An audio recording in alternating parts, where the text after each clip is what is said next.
Welcome back to Inside Personal Growth. This is Greg Voisen, the host of Inside Personal Growth. And Jim, as I do all the time, I have to thank these listeners that continually come back again and again and again and listen to the words of wisdom from our authors. And today, joining me from Ojai, California, is Jim Selman. And Jim has a new book out that is really, really very timely. I'm not certain when he wrote it that he knew that we were going to have this pandemic, but living in a real-time world, 6 capabilities to prepare us for an unimaginable future. Jim, good day to you. How are you doing? Good morning. How are you, Greg? Nice to be here. It's great to have you on Inside Personal Growth and to get some of your wisdom. Obviously, you come from years of background and experience, and obviously living this material is something that you've done. It's very evident, and I'm going to let our listeners know a tad bit about you. Jim is a recognized thought leader and authority in the field of transformation, a member of the Transformational Leadership Council. He has been sharing his original research and futuristic thinking about who we have to be as we navigate change with an extensive roster of clients in 4 continents and over 30 years. He is the past chairman of the World Business Academy. He sits on the boards of, is it Envisa Corp? Did I say that right, Jim? Innovocy. And Innovocy Corp. Open Blue, 2 businesses at the leading edge of emerging aquaculture industry. He's the founder of the Eldering Institute. That's www.eldering.org, and is a frequent blogger at the Huffington Post and at sereneambition.com. You can find him there. He recently initiated a new venture, RealTime Futures, as a different kind of think tank dedicated to helping clients think outside the box. Well, Jim, a pleasure having you on. And really, at this particular time in our history, there couldn't be anything more important than thinking outside the box, because we certainly need that in this day and age. And in the preface of the book, you speak about how we are living in perplexing times, and in the middle of this pandemic, probably not much more so challenging. And we no longer have the luxury of time to prepare before the next thing's fired upon us. And I would say, I've been on the planet a long time like you. It certainly seems like the older we get and the stuff that's coming at us seems to be faster and faster. You also state that we need to embrace every moment, but that this process can be difficult. What advice would you give our listeners to help reduce the anxiety that they really could be facing right now about our current perplexing times? Well, Greg, first of all, thank you very much. You mentioned in the introduction that I wrote the book before the pandemic, and it's true. I had no idea what form it would take, but I was reasonably clear, and have been for a while, that we are in the middle of some kind of major reconfiguration of our notions of reality. We could call it a paradigm change or a shift in our worldview. But lots of stuff is going on, and as you just said, it's happening faster and faster. When I talked about the perplexing times, I guess what I'm saying is that I think most of our assumptions about almost everything are being challenged, and in many cases, frankly, just totally overturned.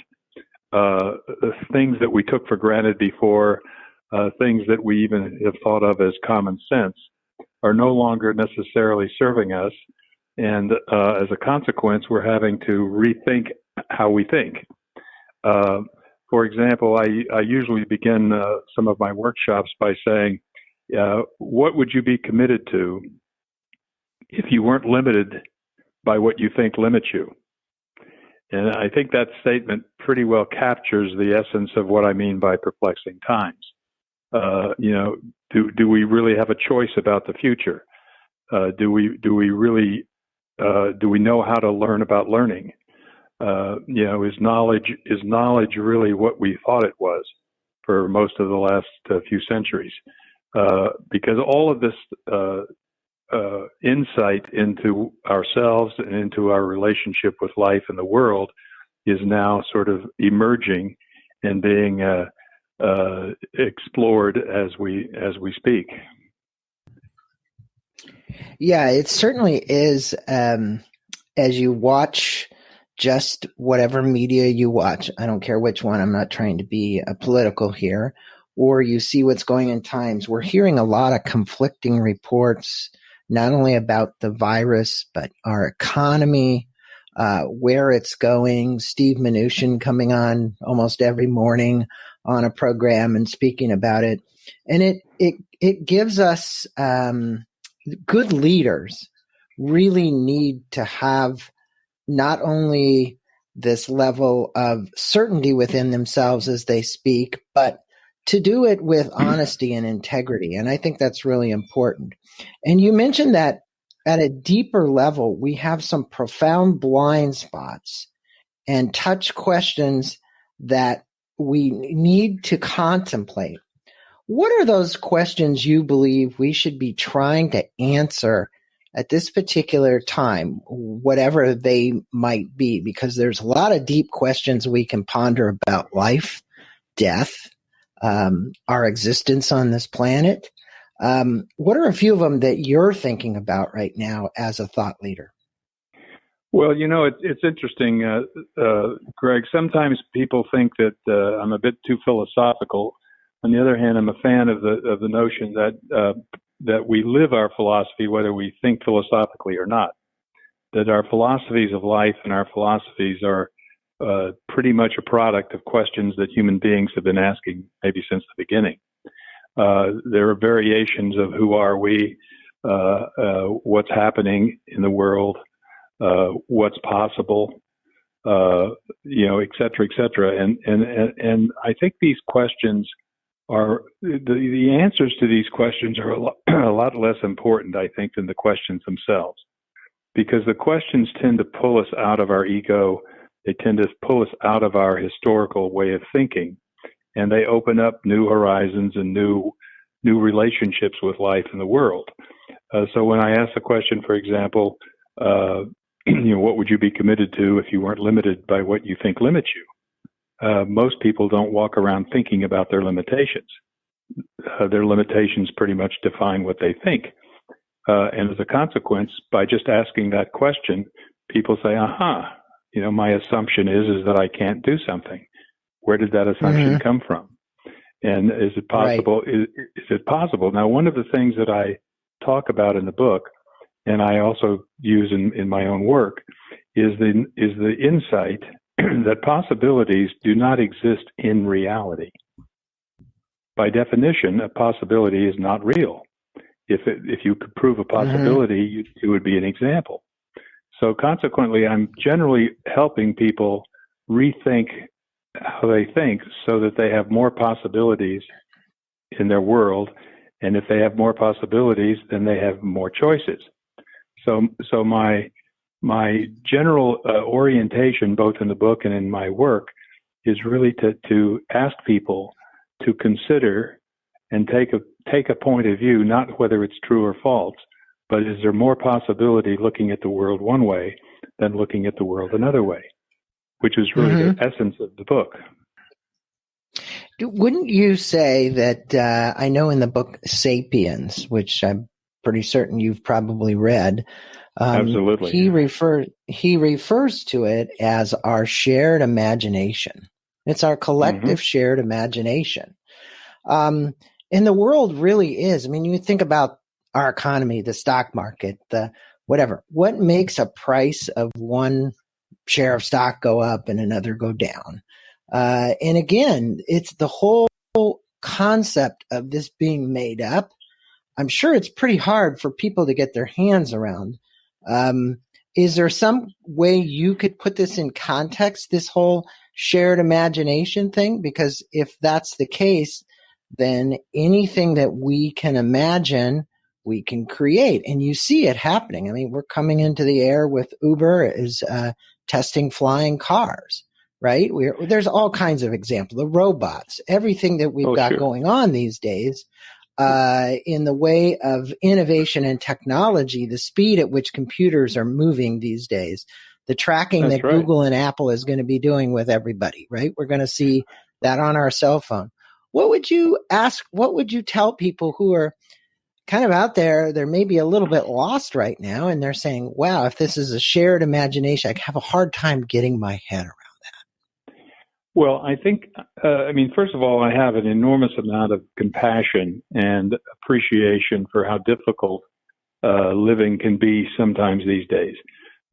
Even when I look at my own children and I think, do they have the same opportunities and possibilities in their lives that I had when I came out of school? And I think the answer is generally somewhere between no and I don't know. But I do believe that from a philosophical point of view, and it's even logical if you really look at it, life happens moment to moment to moment. The only thing that's really present ever is now. And the history is always a story, and tomorrow is always a possibility. Now, the larger worldview that most of us have lived in for quite a long time is a world in which the reality is considered to be objective fact, and that science and rational thinking and learning and knowledge is all predicated on the notion that reality is a certain way. And if we want to succeed in life, we just have to understand and have the right model of reality, and then we'll be able to do whatever we need to do and want to do. My work is founded in the philosophical view that reality is always, always, always just an interpretation, that we literally live in different worlds. The world in the Middle East is a different reality than my world. There's not a common reality that we have a different point of view about. It's a different reality. And as a consequence, the question, one way of looking at what you ask, is that history could be considered to be a big narrative, that what Havarti calls a collective imagination could be also considered to be sort of our common story about the past and our common story about the future. Now we could call that history, but the point is we make decisions and we make choices and we navigate in our lives based upon what we've learned or thought we've learned, mostly based on history. Now, my view is that if you look a little deeper, you could also see that what's actually going on moment to moment to moment, what Tolle calls the power of now, is human beings are having conversations. They're having conversations about what's happening. They're having conversations about what did happen, and they're having conversations about what could happen. And then based on those conversations, they're making commitments, they're coordinating action, and they're bringing forth or creating whatever reality is. So from my view, we all will have a common future, whether we like it or not. And secondly, and I think they're doing a really good job, Jim, of doing a better job of probably putting the dots together. Because you look at our critical thinking skills. I think you mentioned that someplace in your book. You kind of wonder what happened, but I am beginning to see now more than ever that the critical thinking skills that we seem to have abandoned seem to be coming back. People are giving a lot more thought because the disruption has been so great. Exactly. I use the word rigor a lot in my work. And rigorous thinking, like critical thinking, in rigorous thinking is a way of examining the assumptions behind your point of view. I don't think there's such a thing as the truth, like the right, true interpretation of life. But I think we have different views of life. And in the past, what we've been doing is trying to get everybody to agree what is the right point of view. And what I'm suggesting there isn't one. There isn't one, and consequently, we That's need right. to learn. We need to Right. learn how do we coordinate our differences in the interest of a common future, rather than Right. try to resolve our differences in order to force feed some kind of homogeneous, interpretation. So when we see the kind of ideological warfare that's going on in the world, it's mostly a lot of people trying to defend their points of view. And as a consequence, we end up with the kind of polarization we're experiencing in the United States and many other countries. And that polarization, in turn, tends to stop progress, regardless of which side wins. It becomes a kind of institutionalized conflict, where even it's conflict versus cooperation. I think the reality is that you say we're living in a real-time world. What is the reality? And I always wonder maybe what Socrates would say about this at this point. But the reality is your reality can be different from mine, but that doesn't mean they need to clash to come to some kind of conclusion.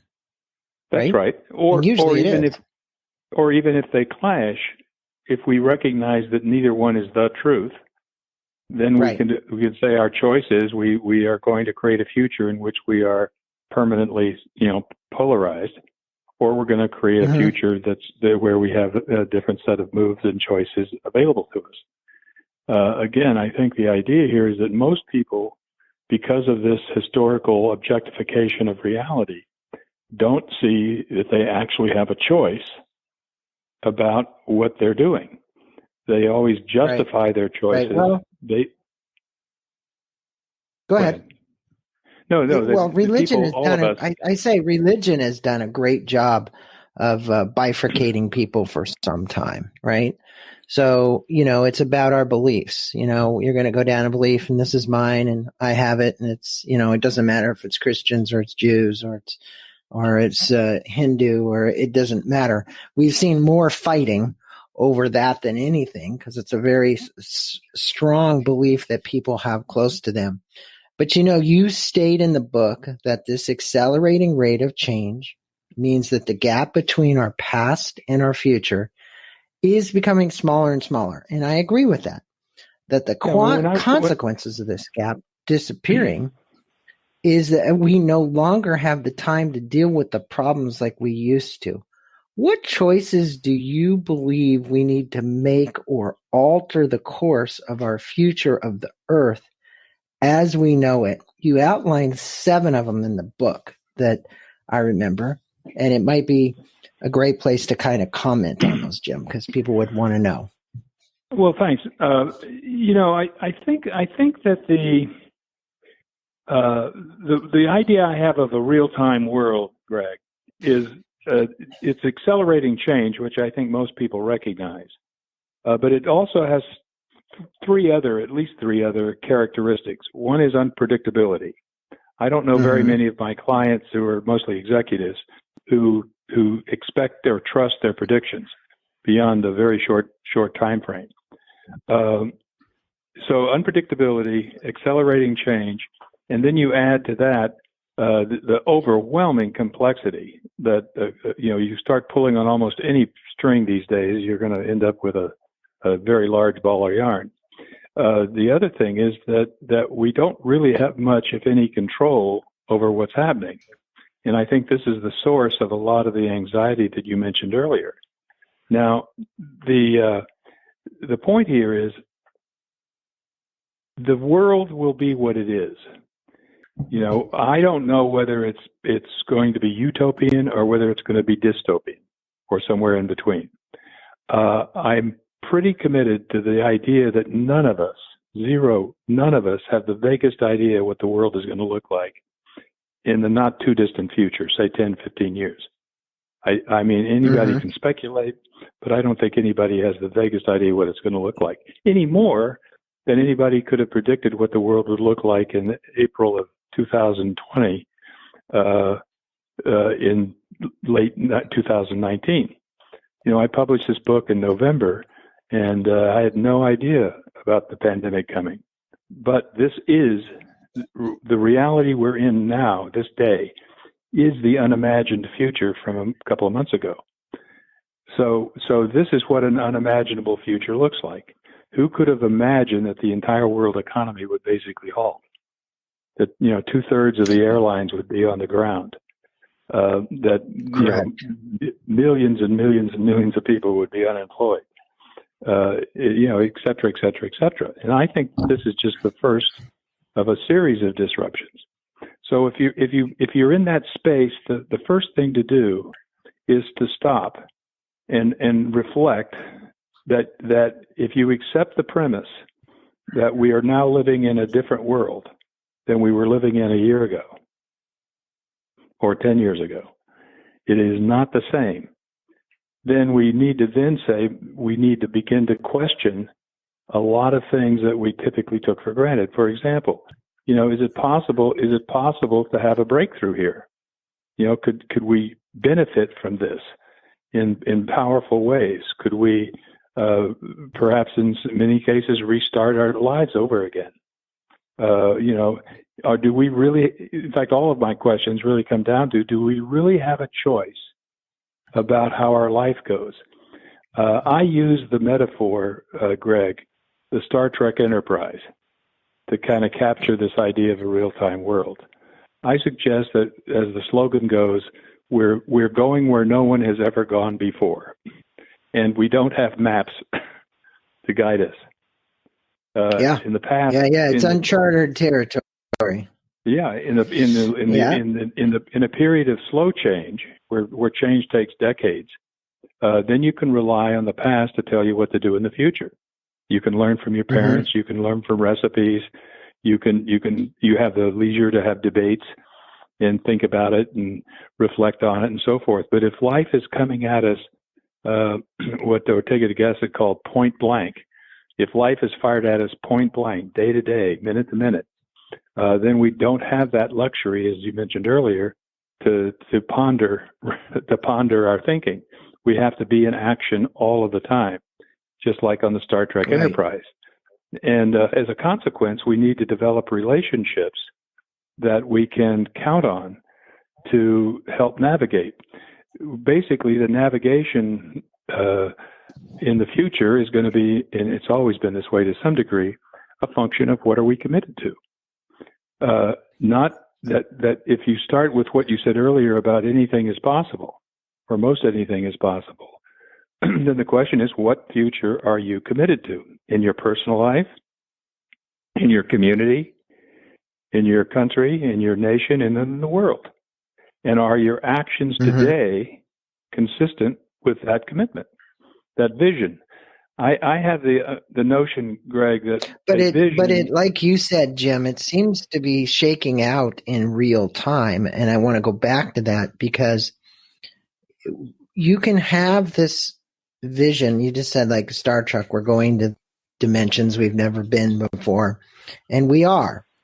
And the question that the listeners might be asking is, well, they've always want to know how. I don't know if knowing how right now is as important as being in the present and making observations is about what's going on and being able to be very flexible, very resilient, very open to change. Where most people are probably very resistant to this, you need to embrace what's going on. And I think you've got to embrace it with your whole heart every day, every minute.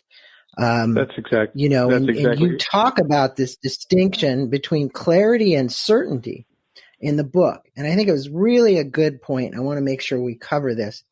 Can you relate to the listeners this difference between the two, clarity and certainty? Because that's one of the big hangups.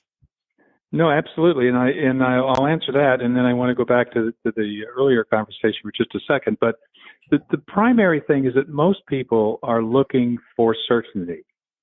They're looking for what's going to happen. They want to know where is the conversation going, what's the future going to be. It's a variation of trying to get certainty about the future so that we can at least maintain the belief that we have some control over what's happening and what we're doing. Certainty, though, is a function of assessments about the world, about the environment, about the circumstances. You're looking for something outside yourself: information, knowledge, commitment of a leader, but you're looking for something outside yourself to give you a sense of certainty. As most people can tell from their own experience, when you're looking for certainty, you can never get enough. There's always another, but. So wanting certainty is universal. Getting it is very elusive, if ever. There are no guarantees in life. Now, clarity, on the other hand, is something that you generate from within. What do you need to be clear about something? What do you need to be clear about the way it is, or the way I say it, or what I'm asking? And when you're committed to clarity, if something isn't clear, then you clear it up by asking questions or rethinking or doing whatever needs to be done. So when you're committed to clarity, it's always either clear or you clear it up. When you're looking for certainty, you're waiting for information or something outside yourself to make you feel, quote, certain. So that's the difference. That is a great place, because it gives the listeners this opportunity to understand. And I think that uncertainty right now is really the bigger question. And Jim, if you would speak to our listeners about what you refer to as real time, let me reframe this question again. Jim, if you would speak with our listeners about what you refer to as the real-time world. You state that in a real-time world, who we are is not permanent or fixed, but constantly evolving narrative. What do you believe that we should evolve into as human beings in the real-time world? And you speak here about the 6 capabilities. This is a real important point of the book, so I want to make sure that our listeners get this. Well, first of all, I came upon the term real-time world because I started my career back when computers were pure information machines in the 60s. And that's all they did. They were just information sorting machines. At some point, the gap between the inputs and the outputs got smaller and smaller. And when that gap, for all practical purposes, disappeared, that's when the term real-time computing came into vogue. In other words, there was no discernible difference between what the computer was doing in terms of inputs and outputs. That gap had disappeared. Now, in that moment, the computer, as a tool, transformed from an informing machine to a performing machine. Now, what I'm suggesting is that we're in that kind of a transformational moment in history, okay, where the world is changing faster than we can comprehend it. And more importantly, where we can't rely on our history to tell us what will happen or tell us what to do. And as a consequence, we have to more or less be in action and present in profound ways like never before. Sometimes I also use the metaphor of being a sea captain or being in a sailboat in the ocean. You don't have control over the weather or the waves, and you still want to get from point A to point B. Or if you go in history, if you're an explorer, you're crossing the ocean and you're not sure what's going to get there. But you have to deal every minute of every day with the weather, with the waves, in order to navigate and make the various choices that you need to make. Now, my claim in the book is the following. One is that human beings, all of us, have an enormous reservoir of innate capability that many of us have not developed. Some of us don't even know we have. I often use the notion of the ability to read. The ability to read is a capability that's implicit and innate in every single human being, short of brain damage, I suppose. But the point is, every human being has an ability to read, but not everyone is literate. So whether you can only sign your name with an X or whether you can read the Encyclopedia Britannica, the amount of literacy is a function of cultivating a capability that's already there. Now, in the book, when we talk about 6 capabilities, there may be many more, I'm sure there are, but I've identified the 6 capabilities that I think are most essential for us to be prepared for what's beyond our thinking. So just as the pandemic was beyond our thinking 6 months ago, are we prepared for what might show up in 2021 that we're not even able to imagine at this moment? And the capabilities that I speak about, there are 6 of them. The first one is a capability of acceptance, the capability of allowing life and the world and your environment to be the way it is, to not have to understand it, not have to control it, not have to do anything with the experience of life that you have, but simply allow life to happen on life's term. I call this sometimes the art of surrender, where we're simply no longer trying to make life happen, but allowing life to be what it is. Now, I also make it very clear, surrendering is an action and a choice. That's different than succumbing and being beaten down and oppressed and defeated by life. That when you're playing a game and you realize that there's no possibility of winning, then the appropriate move is to surrender. Because you can't start a new game until you stop playing the game you're playing. Now, I want that for your listeners is really the point. If you're going to accept the premise that you can't predict or control the future, then the question is, what future are you committed to creating? And in order to do that, you need to accept that whatever you've been doing isn't producing what you want. Now, that's one of the capabilities. I have another capability that has to do with appreciating that our way of being in the world is a choice. That it's not some kind of a abstraction or some kind of a theoretical idea. That every human being lives in some context or another, and the name we typically use for that context is being, our ground of being, where we're coming from. You could psychologically call it perhaps your deep attitude, but the point here is there's always a background that's organizing and informing whatever we're doing day to day. I have another capability which has to do with learning and appreciating that there is so much complexity and so much to learn in the world that almost anything that you want to know is going to either require a huge amount of effort and time, or and it may very well be obsolete by the time that you learn it. So we need to develop a kind of what I call situational learning, where we can work as teams, for example, to appropriate knowledge, information, background, history about any subject that we particularly want, but not necessarily have to digest it and have every individual acquire a deep understanding of it. That our capacity for collective learning is now emerging as a skill set in its own right, and yet that's also something that's innate in every one of us. Everyone, I think, would agree that communication and relationship are absolutely fundamental in life, and yet I think many people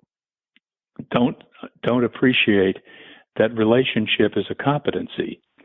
I also think that many people don't make a distinction between communicating in terms of coordinating our commitments and just exchanging information back and forth.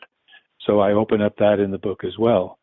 And then finally, the probably my favorite chapter is to appreciate that throughout history, there's always been a sort of central organizing idea that the civilization or the society is organized around. So, for example, in the Middle Ages, it was personal salvation. And in the Renaissance, it was something to do with beauty and art. And in the industrial era, it's been about production and control. But I think that the new idea that's emerging as the primary organizing principle for living is something like care or caring. It's about really appreciating that in the world, in a real-time world, in a world where there's so much at stake and there's so much complexity, it's critically important that whatever we're doing and with whomever we're doing it with, that we're doing it with a sense of care for each other, care for ourselves, care for our environment. And it's in that taking care. I'm not talking about emotion here. I'm talking about the kind of care that an artist takes with a stroke of a brush on a canvas, or a machinist takes with the refinement of some tool that he or she may be building.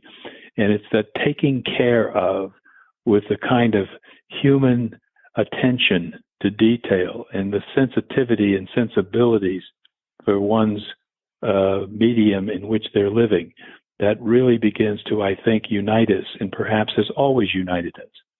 That the kind of solidarity of humanity, the kind of resolving the paradox between the freedom of the individual and the interest of the whole is now starting to, I think, come together in a context of care. Well, I think that compassion and care are where the world is coming together and uniting. I'm seeing more love, and I think that's important. And I think love in business, employers trying to do the best that they can for their employees during these tough times, looking at all the people that are furloughed. And that brings me to this section in the book about entrepreneurial self. You speak about the future of work, and obviously most people's work has shifted due to COVID-19 pandemic in some way. We're working from home now. We're not going to the office as much, or at all, I should say.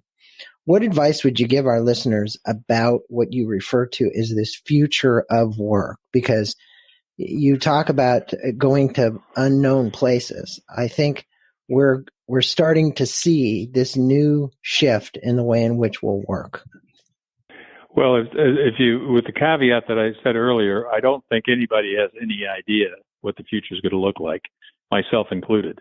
So I don't really know what to say about the future of work. Now, having that caveat, I do believe that the earlier insight, which is that we're always creating reality minute to minute anyway, that entrepreneurs are pretty clear about that that entrepreneurial way of relating to life is a way of life where you're basically making it up and creating it every day. And that way of being in the world, and again, I'm saying that's a way of being regardless of whether you're doing an enterprise or a company, or trying to start a business. That idea that every day is a creation, that every day, every conversation I'm in is producing something.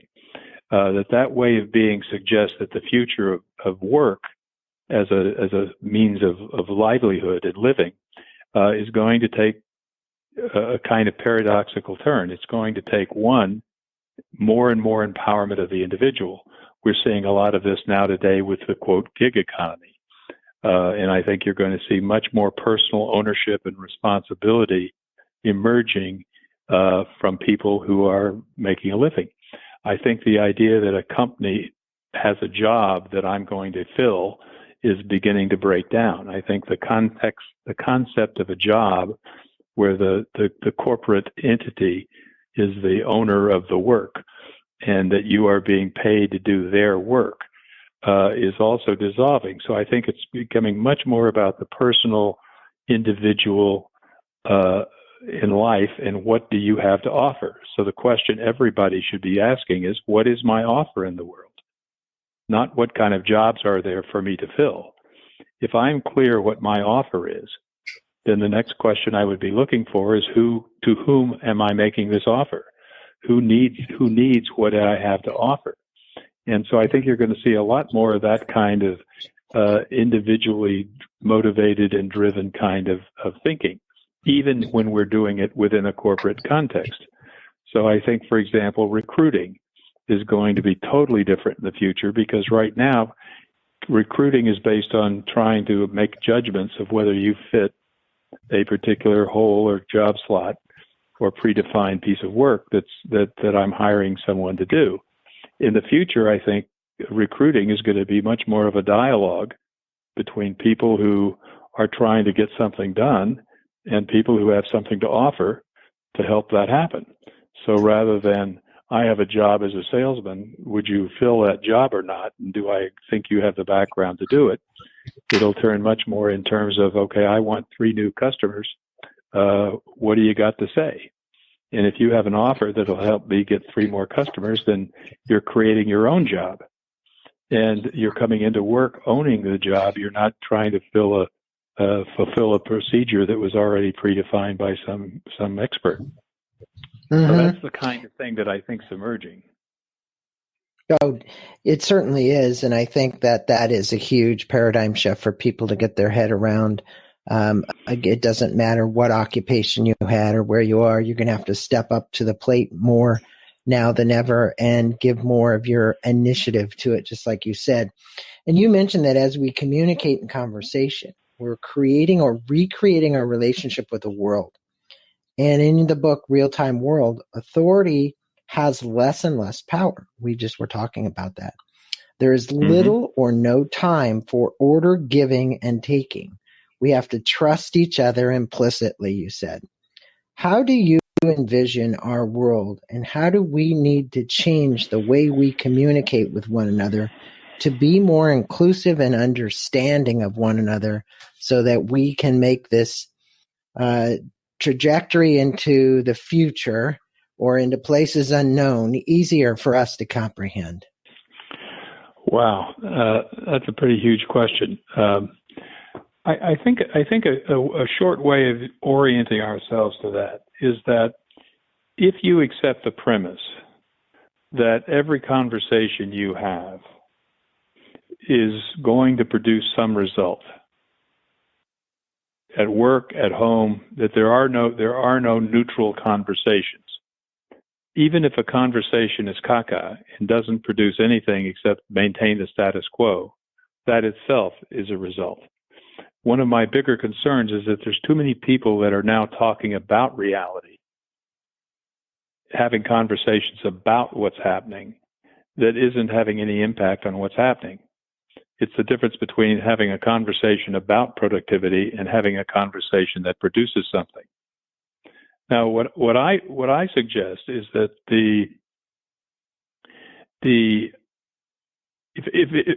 let me just give you an example. If every single conversation you were in for the next week made a little bit of difference, made a little bit of contribution, added a little bit of value, and if you think about how many conversations you have a day, so let's say you have 20 conversations a day, that's 100 a week.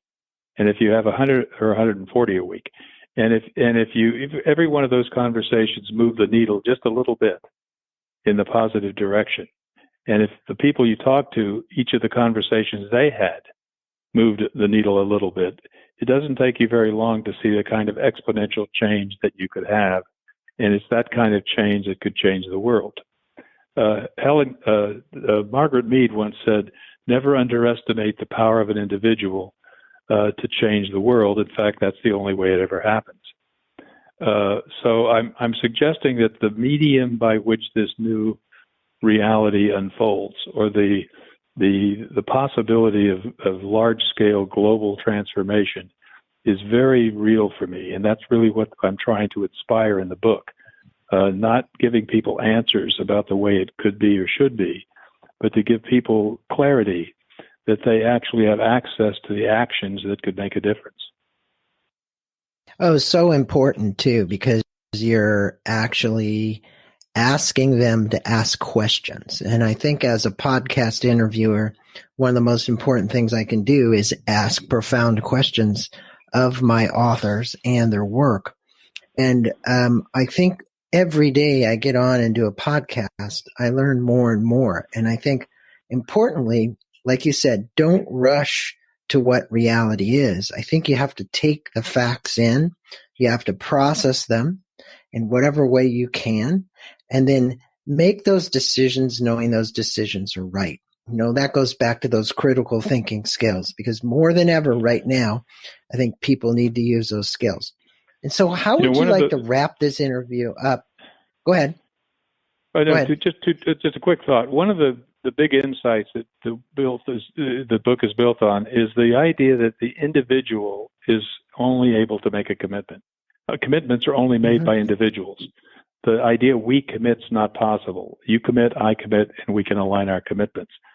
And that's the way the realities are created, by making commitments. By the same token, none of us can fulfill our commitments by ourselves. We always need other human beings to fulfill our commitments. So consequently, that's the resolution between I, the individual, and I, the community or the relationship. And it's in that foundation that we're able to create this future together. And if I were going to end the interview, Greg, I guess I would leave everybody with one of my favorite quotes by Helen Keller, which is that life is a great adventure or it's nothing. And that just as the Star Trek Enterprise is a great adventure, or our forefathers that explored the New World were on a great adventure, there was anxiety and risk and danger, but there was also an enormous sense of enthusiasm and possibility, which is really what has brought us into life today.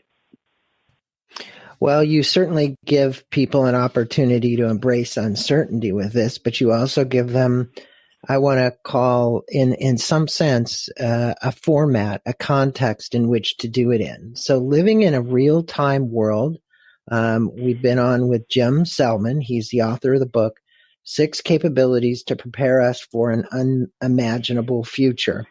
And I think the book, more than anything, during these times, to all those listeners that are listening, is an opportunity for you to read, reflect, rejigger your thoughts, all your own thoughts and where you're going, and continue those conversations, those deep conversations about reality.